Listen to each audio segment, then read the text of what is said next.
三哥，什么仙法？哪有这回事？哦，六弟不要谦虚了。现在朝廷谁人不知道荣王妃手段厉害，能让柳家余孽左安怀在金銮殿上亲口承认自己罪行。这不是仙法是什么？至少普通人可做不到这样。六弟，三哥说的是真的吗？六弟没能帮忙吗？皇上瞪了一眼益州王，他怎么敢让沈妃亲自来问？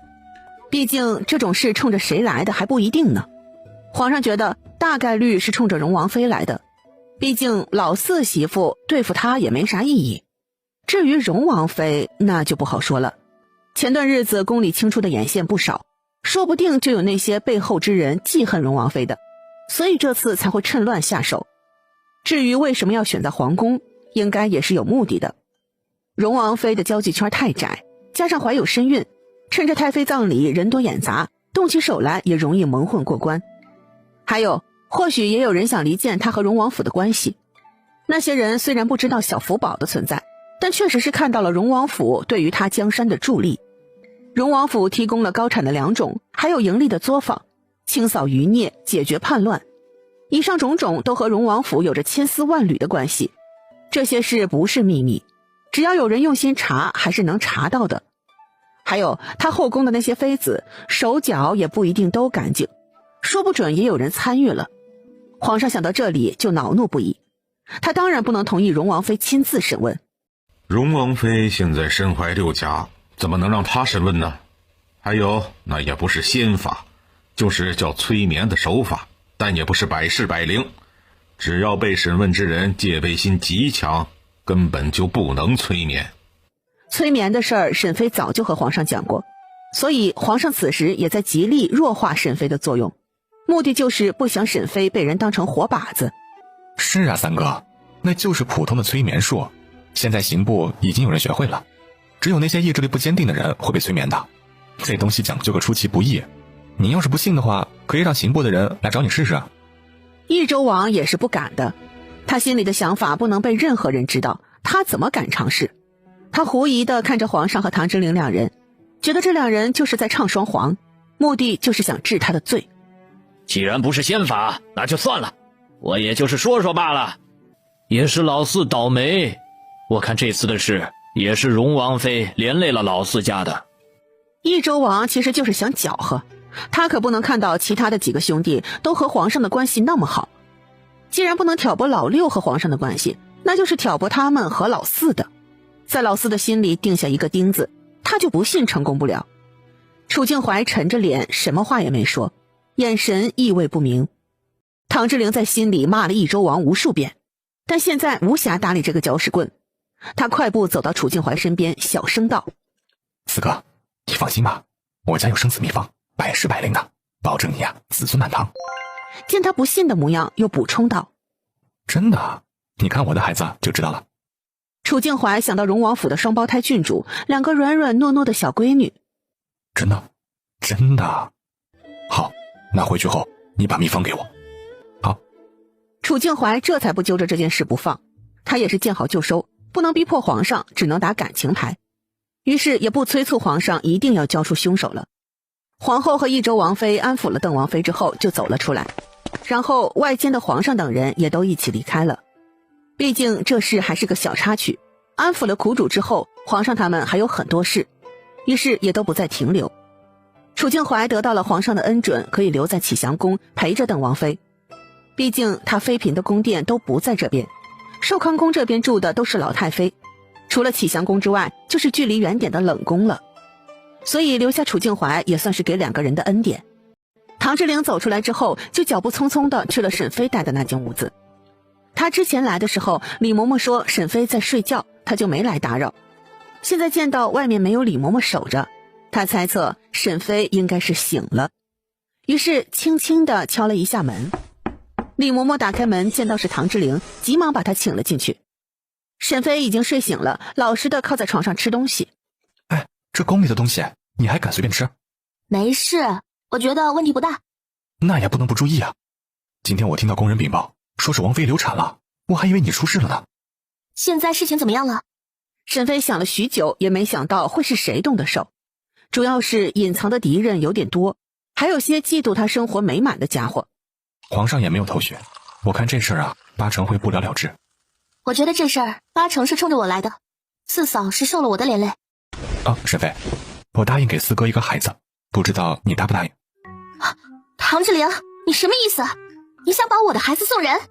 我告诉你，你要是敢，我就带着孩子和你和离。你能不能不要瞎想啊？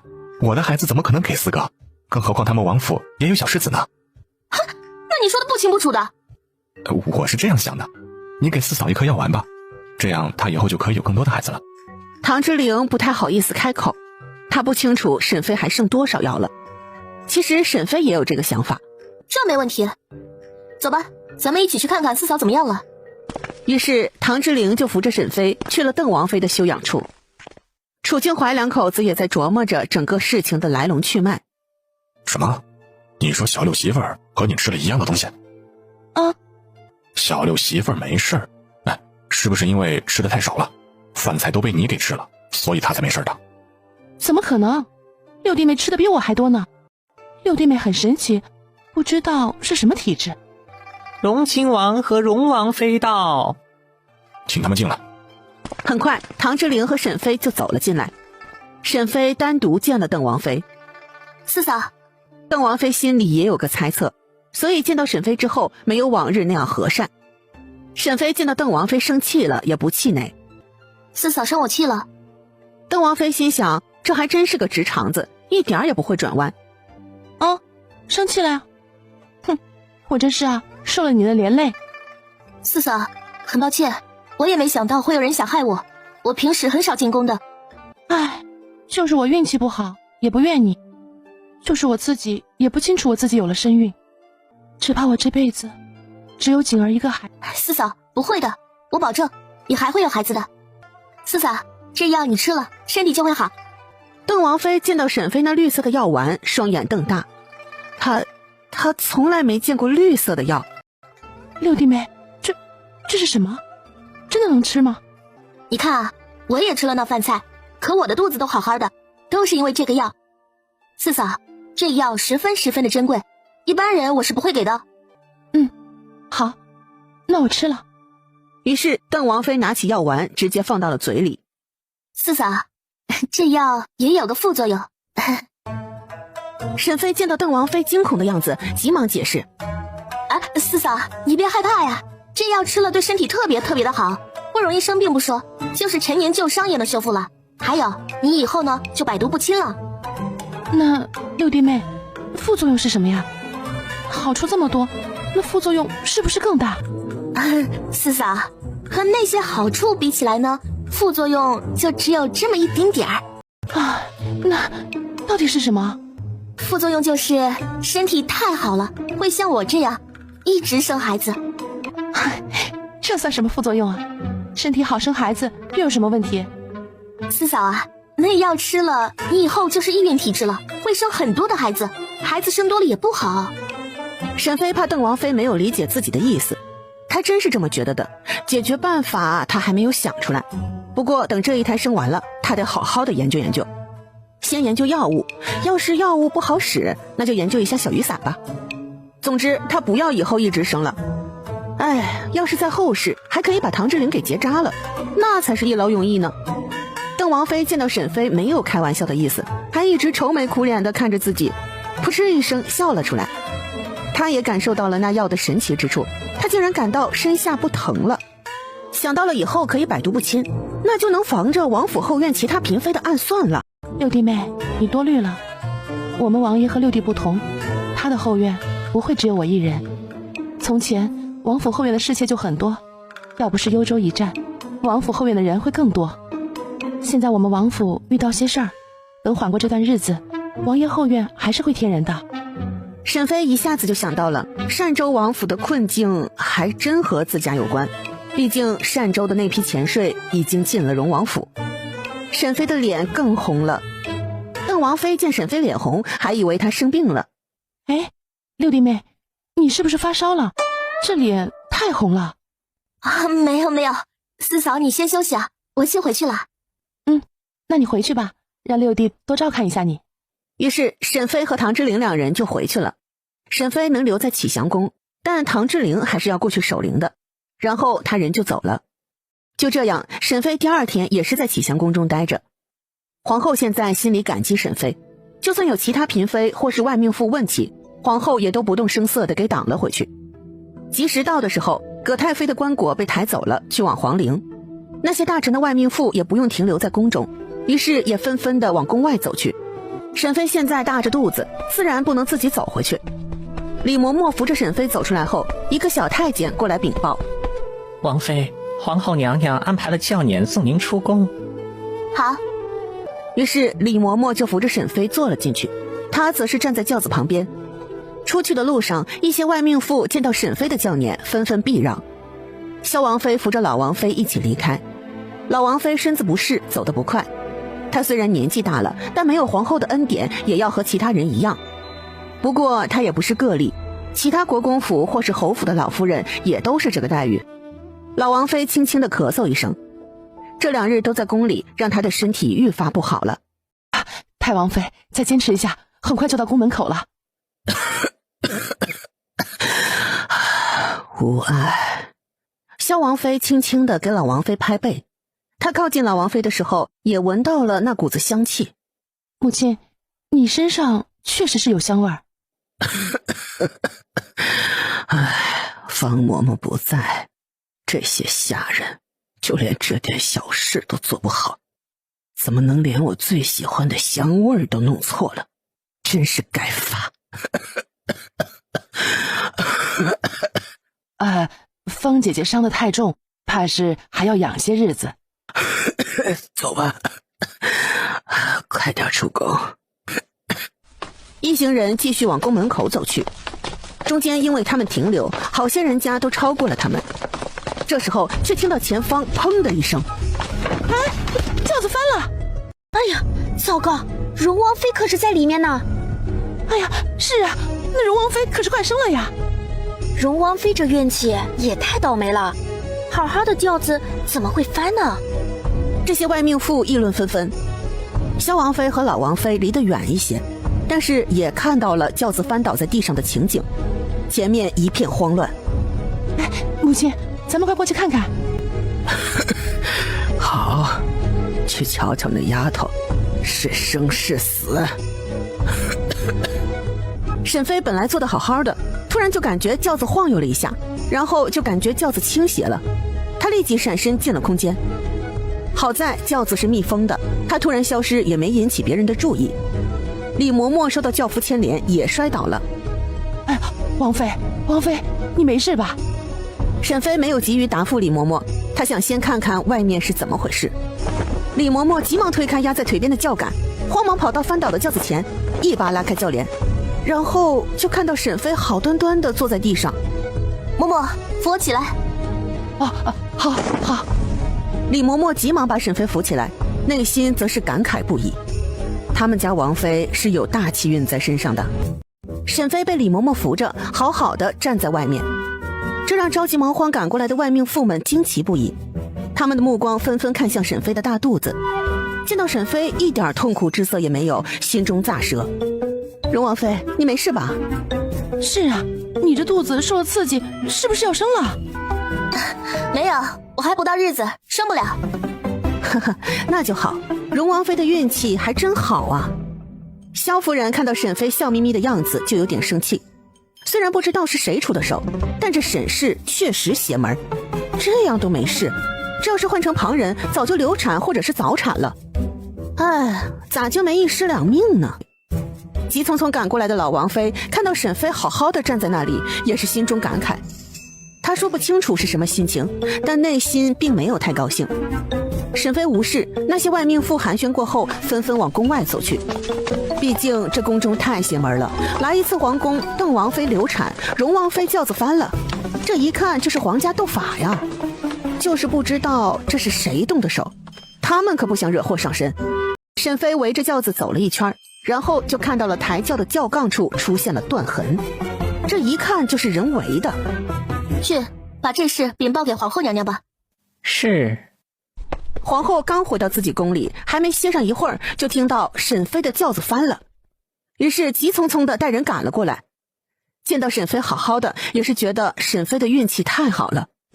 唉，荣王妃，你没事就好。皇后娘娘，这轿子这里是有人提前破坏了。皇后的眼睛一眯，如此下作的手段。荣王妃放心，此事我会禀报给皇上，一定给荣王府一个交代。皇后觉得后宫这段时间还真不太平，她养病这段时间还真是什么牛鬼神蛇都出来了。看来上次皇上清理的还不干净。沈妃也不再纠缠，好在已经快到宫门口了，她也不再坐轿，缓步离开了皇宫。沈妃平安无事地回到了荣王府，让很多人都非常失望。皇宫内一处宫殿里，娘娘，有消息传回来了。啊，真的？沈妃是不是流产了？娘娘，流产的是善州王妃，荣王妃人好好的。什么？该死的，那女人的运气怎么这么好？不行，我要再找机会，我一定要除掉沈妃。娘娘，刘御厨和小园子都已经自尽了，咱们没人了。娘娘，收手吧。大胆，你竟然向着那人说话！你说，你是不是被人收买了啊？你说。娘娘，奴婢不敢。哼，沈妃把我害得这么惨，我怎么会原谅她？我一定要除掉她，除掉她，除掉她。小宫女见到自家主子这个样子，心中也是非常惶恐，她就怕皇上彻查，查到他们头上。沈妃到了荣王府，最先看了几个孩子，家里的几个孩子还只有小叶子见不到沈妃，哭闹了一阵子。至于花花和小福宝两人都是非常安静。小叶子见到沈妃之后，蹭蹭地爬了过来。娘娘。小福宝看到沈妃好好的，也很开心。娘，宫里都好吧？都好，没事。沈妃挨个摸了一下几个孩子的脑袋。六婶，我母妃呢？你母妃要在宫中住一些日子，你留在荣王府陪婶婶一些日子，好不好？好，我陪着六婶婶。小福宝原本笑着的小脸，在听到邓王妃留在了皇宫，也拉了下来。人留在皇宫，一定是发生了意外，否则人不会不回来。知道问沈妃问不出结果，他打算悄悄地派人去查。勤政殿，皇上听到皇后的禀报，也是十分震怒。看来这些人都是冲着荣王府来的，特别是荣王妃。皇后现在脑袋不犯浑了，在鬼门关转悠一圈回来，也不把沈妃当成假想敌了。皇上，能买通后宫的人动手，只怕这背后之人，要不就是后宫的主子，要不就是和后宫的嫔妃牵连甚深呢。确实，应该是荣王妃动了一些人的利益，才让那些人针对她。凤宝，去，派人好好查一查，还有那些做了手脚的轿子是怎么回事？所有经手的人都严加拷问，朕就不信那些人的嘴巴有这么严。是陛下，奴才一定查个水落石出。冯宝也是心中发恨，他这次也是要尽全力。宫中这一块可是他管着的，他就是皇上的眼睛。可是这些人怎么就一而再再而三的挑战他？他要是不做出点成绩，这大内总管也算是干到头了。皇上，那臣妾就先告退了。梓潼，你要好好休息，不要过于劳累了，身体要紧呐。皇后微微点头，就离开了勤政殿。翌日，冯宝拿着审问好的卷宗递给了皇上。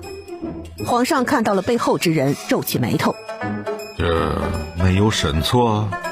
皇上，司凤仪身边的宫女已经招了。把司凤仪先关押起来，等太子回来后再做定夺。是陛下。太妃出殡，太子和3个王爷全都出城去送葬了。这司妙兰对付沈妃，皇上虽然意外，但也能想通，毕竟两人也算是有仇。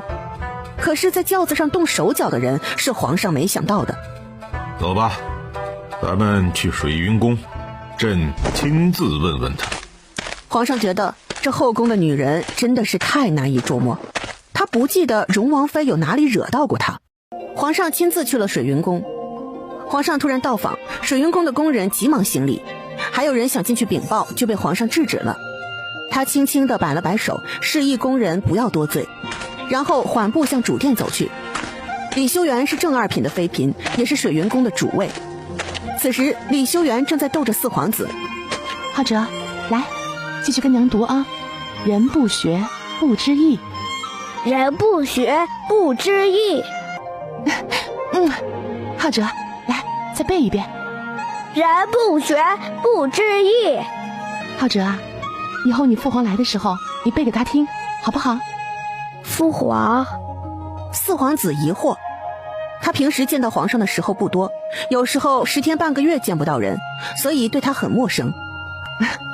对呀，就是你父皇。浩哲，你要亲近父皇，明白吗？四皇子没有开口，而是继续看着手中的三字经，好像是能看懂一样。李修缘见儿子不开口，他很清楚儿子的聪明之处，现在和他说话完全能听得懂。若是他儿子是个蠢钝的孩子，他都不会有那个心思。可是他的孩子不是，他这么聪慧，可以想一下那个位置。浩哲，你要听话，多亲近你父皇，知道吗？父皇不喜欢我。站在门口的皇上心里一颤，他真的没有不喜欢这个孩子，就是关注的少了一些。浩哲放心，你父皇以后会喜欢你的，只要那人不在，他就会喜欢你了。四皇子似懂非懂，不懂李修缘说的是谁，但是站在门口的皇上已经猜到了，他的脸色也沉了下来。皇上直接撩开帘子走了进去。李修缘没想到皇上这时候突然来了，急忙过去行礼。臣妾参见皇上，皇上万福金安。皇上这一次没有叫起，就让李修缘这么屈着腿半蹲着。李修缘的心里咯噔一下，他也不敢站起来，就保持着这个姿势不动。皇上对上四皇子的眼神，意识到不能再在四皇子面前教训李修缘，才淡淡开口：起来吧。谢皇上。来人，把四皇子抱走。很快就有小太监过来抱四皇子离开。四皇子惊恐地看着皇上。娘。浩哲，你先下去找奶娘，母妃和你父皇说说话啊。娘。带走。是皇上。于是就有工人急忙把四皇子带走了。李修缘缓步来到皇上身边，笑盈盈地递了一杯茶。皇上，尝一尝臣妾这里的碧螺春，看看臣妾的手艺是否有增长。皇上没有如往日那般接过李修缘的茶杯，而是目光锐利地看向李修缘。你刚才口中所说那人指的是谁呀？皇上，臣妾不知道你说的那人是谁。李修缘，你好大的胆子！皇上。哼，你仔细看看吧。李修缘看到上面的内容，眼神闪烁一下，急忙开口：皇上，这是有人陷害臣妾，臣妾是冤枉的。冤枉？是啊，皇上，臣妾和荣王妃无冤无仇，为什么要害她呢？是啊，朕也好奇呢。你们二人无冤无仇，你为什么要在他的轿子上动手脚，想害他一尸两命？皇上，不，臣妾没有。要不是朕查到了内侍省新上来的李忠良是你的人，朕还可能真的被你骗过去。李修缘，朕倒是小瞧了你，你们替皇后管理后宫，还真没少安排自己的人进去呢。不是的，皇上，臣妾没有，李良忠和臣妾毫无关系。李修缘，你倒是会算计。荣王妃做的是皇后赐的轿辇，真是一石二鸟的好计策。除了害死荣王妃，怎么你还想把皇后拉下来不成？李修缘这时候也不狡辩了，他抬起头大胆地看向皇上，轻笑出声：皇上，臣妾想当皇后有什么不对吗？这后宫的女人有哪个妃子不想当皇后？可是你为什么针对荣王妃？李修缘见皇上轻易的就绕过皇后，反而是问起沈妃来了，笑得更大声了。皇上啊，臣妾现在不得不怀疑你看上荣王妃了。这荣王妃在你的心里真的比皇后还重要。可笑，真是太可笑了。李秀媛，朕看你是疯了，否则怎么会如此胡言乱语？皇上脸色铁青，这一个个的脑子都不正常。哼，是不是呢？皇上心里清楚。李秀媛，朕从前还觉得你是个有脑子的，现在看来也是个上不了台面的人。李秀媛脸上的表情都皲裂了，他知道自己没啥好下场，于是也破罐子破摔，不再惧怕皇上。哟，皇上，你怕不是恼羞成怒了吧？要不是因为爱慕荣王妃，怎么会对她生的孩子都那么好？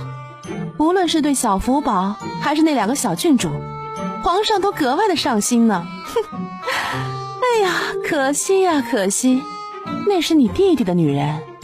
皇上真是跳进黄河也洗不清了。要不是沈妃说过需要他那什么脐带血才能救好小福宝，他才不会关注荣王妃流不流产呢。李秀媛，你这样蠢笨的女人还真不适合当四皇子的生母。从今往后，四皇子不再是你的儿子。皇上，你不能分开我们母子。来人，李修缘陷害荣王妃，如今又得了癔症，把人送到冷宫。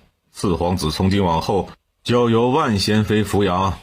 荣王府，李修缘真的被打入冷宫了？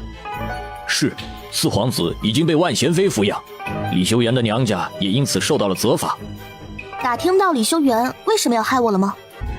乔杉看了沈妃一眼，不知道怎么开口。干嘛吞吞吐吐的啊？快点说。李修缘怀疑您和皇上有染，所以才出手的。王妃，您没事吧？该死的，这都什么事儿啊？这李修缘被打入冷宫，不远，一点都不远。他到底长没长脑子啊？沈妃感受到肚子上的胎动，安抚道：“宝宝乖。”果然，肚子里的小家伙不乱踢了。不行，这长安城是不能待了，这里就是个是非窝，我得找个由头离开长安城才行。惹不起，我总躲得起吧？沈妃可不想继续被人误会，她总不能逢人就解释，皇上看都不看她一眼，她来荣王府都是来看小福宝的吧？